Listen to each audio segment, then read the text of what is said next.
So this is number 6 of the International Criminal Court charge sheet. And the fourth reference is a bioweapons white paper that was prepared for the Institute for Responsible Technology. Um, it's extremely interesting because basically it explains um, why bioweapons has been such a pursued and how it has been pursued, even though the treaty, international treaty against the proliferation of biological weapons, has been in place. One of the first to be in place in 1950. It has continued under what you call dual use research. So on the front, it's like, oh, the public need to find a way to help with AIDS or cancer or something that they think, and they're going to just, and so that's the front. But in the background, and always partially funded, all these technologies are partially funded, if not fully funded, by military and defence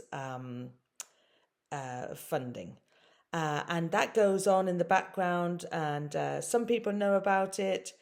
In fact, I was just listening to a very interesting article about the evolution of gain of function in relation to COVID and the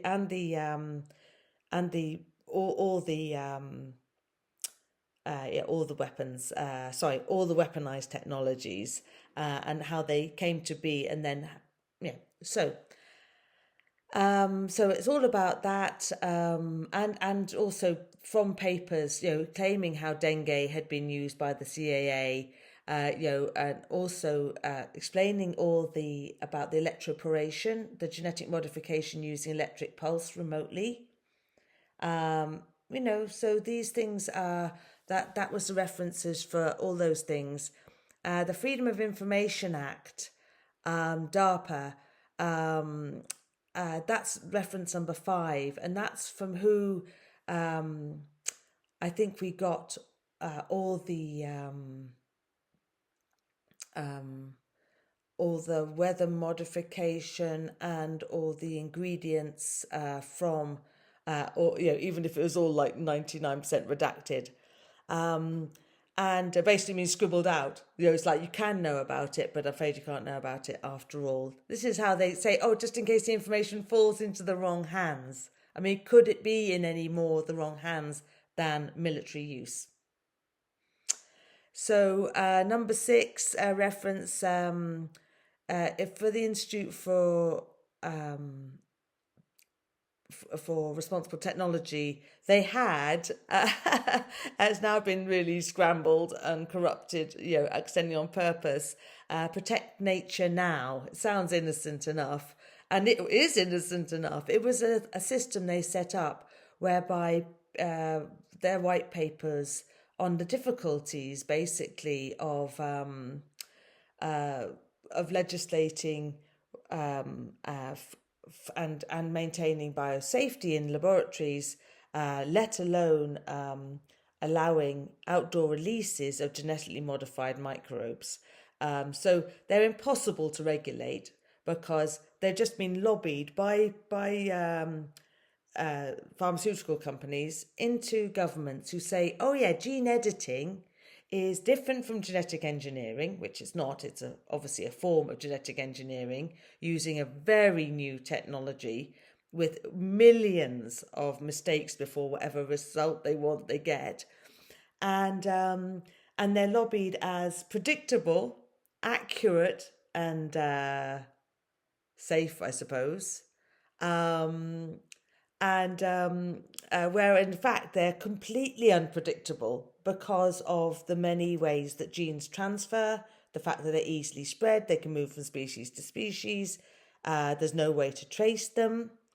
In obviously in the with the mosquitoes, what they did when they back in the day when regulation was needed, they put an luminescent gene in to the GMO mosquitoes because they made these kind of promises that all those would die out. Don't worry, they'll just decimate the national population, the native population of mosquitoes, and then they'll die out. You'll see, look, we can monitor it with our luminescent scans.